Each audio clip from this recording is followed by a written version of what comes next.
Le variant Delta commence à se propager en France. Il y a même actuellement 3 régions où ce variant est, majoritaire. Hem, Selon vous, est-ce qu'on devrait craindre ce nouveau variant et est-ce que ça serait une nouvelle forme, d'épidémie? Si vous voulez, depuis le début, c'était encore une chose. Alors, les gens ne veulent pas se souvenir de ça. Moi, je n'ai pas d'exemple en tête, si vous voulez,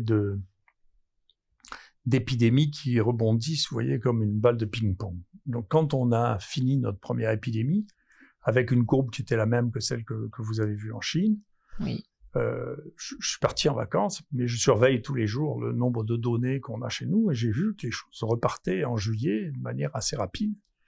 Donc, quand je suis revenu pour pouvoir faire le génome, la séquence du virus qu'on avait là, et pour comprendre ce qui s'était passé. Alors, ce virus était importé d'Afrique du Nord, par bateau, et c'était un virus différent, ce que nous, on a appelé un variant. Il faut dire que nous avons été les premiers scientifiques au monde à parler de variants, et ça, c'était début septembre. Si vous regardez sur Google, vous n'avez qu'à vérifier sur Google, vous verrez, il y a je sais pas, une dizaine de points jusqu'en septembre, où on en parle, et puis on est les seuls à en parler jusqu'en novembre.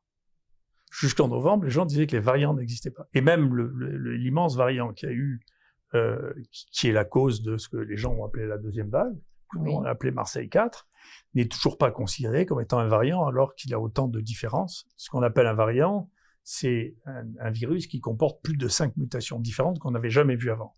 D'accord ? Et donc, ces variants-là peuvent naître la plupart du temps dans tous ceux qu'on a eus. C'est-à-dire le 1, celui qui venait d'Afrique du Nord, l'anglais qui venait d'Angleterre, l'indien qui est venu d'Inde vraiment, le sud-africain qui est venu des Comores, tout ça c'est lié à l'ouverture des frontières.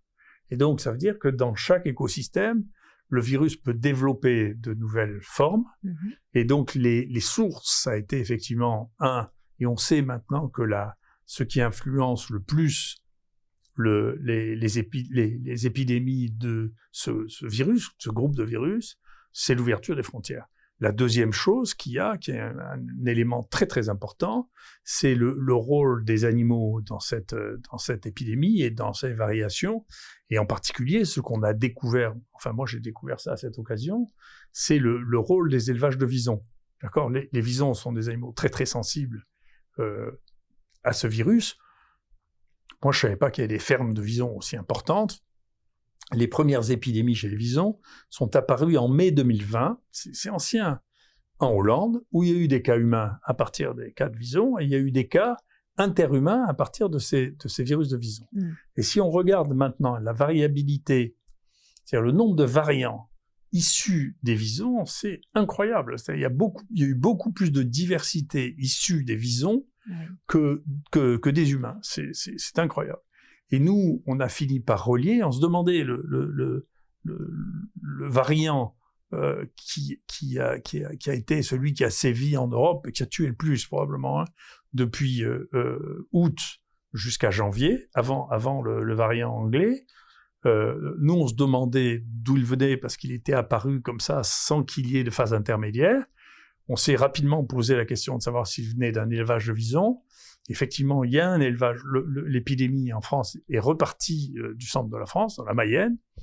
Il y a un élevage de visons qui est proche, qui est en Eure-et-Loir, qui a été abattu en novembre, et on n'arrivait pas à avoir, elle avait une absence totale de transparence, puisque il a fallu 3 mois et demi pour que la séquence de ces visons soit relarguée, et c'est bien la séquence que nous on a vue et qui a donné la plus grosse épidémie européenne.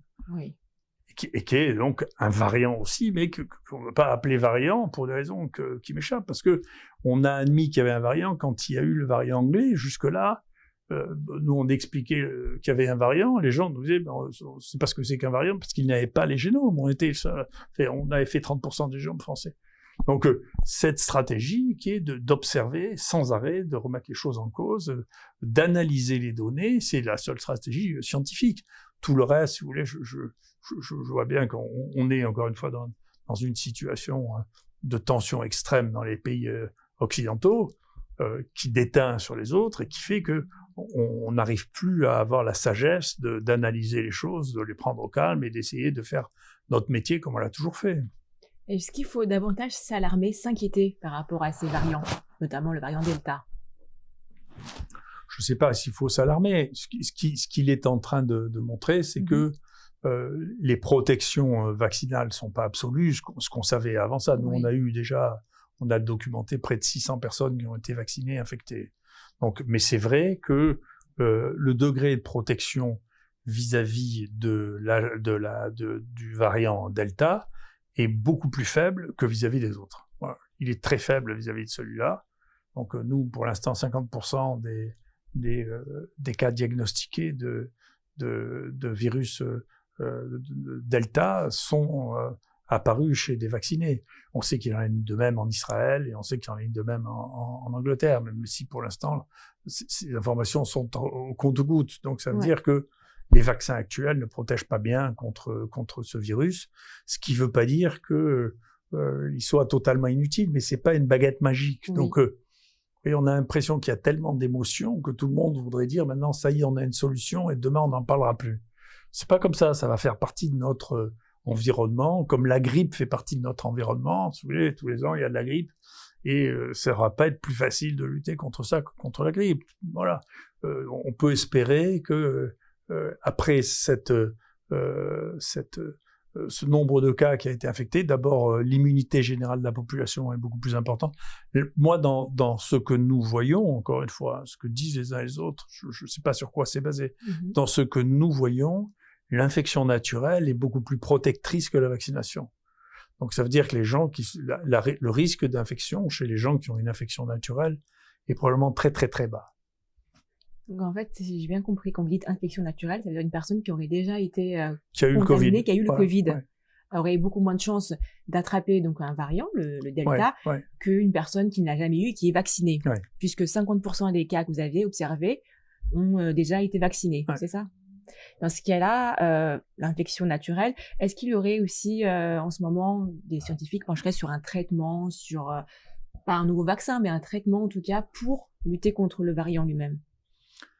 Vous savez, les traitements, ça va être le même. Simplement, je vois d'ailleurs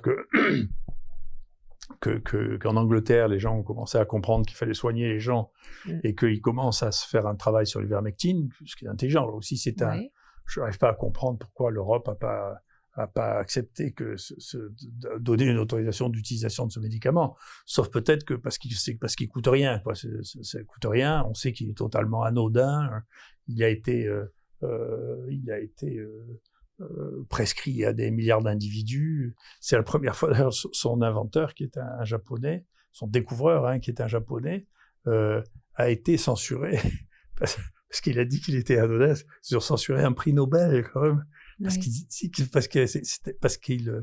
qu'il disait que l'ivermectine, il n'y avait aucune raison d'empêcher la prescription de l'ivermectine, qui était totalement sans danger. Et donc, il était censuré. C'est incroyable. Donc, il y a une puissance de censure dans la diffusion dès que l'on ne dit pas que les solutions magiques sont nouvelles. Il y a une censure incroyable.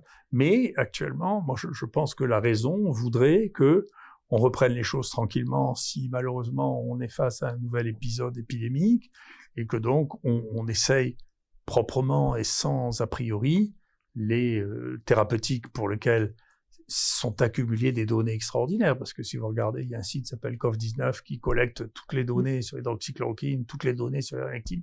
Vous pouvez pas dire, écoutez, ça y est, c'est fini, la messe est dite, parce qu'on a fait 2 essais étranges qui nous servent de référence et les autres ne comptent pas. On peut pas faire ça. Il y a eu des essais qui ont été faits randomisés en Arabie Saoudite, en Iran. La plus grosse série au monde est iranienne. Écoutez, on peut pas ne pas en tenir compte. Enfin, il faut écouter ce que les gens disent. Donc, au bout d'un moment, il faut arrêter de dire la situation est réglée. Non. Nous, on conseille de faire ce que nous on fait, c'est-à-dire hydroxychloroquine, 600 mg par jour, azithromycine plus zinc. Faut que quelqu'un d'autre qui le teste. Puis voilà. Avant de dire que on ne rêve pas, on raconte pas les histoires des autres. C'est les patients qu'on a traités quand même. Et on les a comparés chez nous aux gens. Il y a des médecins où les médecins individuellement sont libres, donc la plupart des médecins étaient favorables à ce traitement et le donnaient. Il y en avait d'autres qui étaient plus réticents, en particulier pour les sujets âgés, ils ne le donnaient pas. Il y a des malades, bien sûr, nos malades, ils entendent la télévision, comme tout le monde, qui dit « je préfère pas ». Et donc, on a fait des groupes contrôle comparatifs à l'intérieur de l'IHU entre ceux qui avaient été traités et ceux qui ne l'avaient pas été, soit parce que le médecin ne voulait pas, soit parce que le malade ne voulait pas. Donc, ces études comparatives, il n'y a pas plus de biais là-dedans que de tir au hasard. L'histoire du fait qu'il faut tirer au hasard pour éliminer le biais, c'est une opinion, c'est pas factuel. Ça n'a jamais été démontré qu'il fallait faire des études randomisées, que c'était supérieur. Jamais. Tout le monde répète ça, mais une énorme analyse faite sur 25 000 papiers qui comparent les études randomisées, non randomisées sur les mêmes questions comparatives, qui montrent qu'il n'y a pas de différence. C'est pas vrai. C'est un fantasme. On voit pas d'ailleurs comment ce serait possible.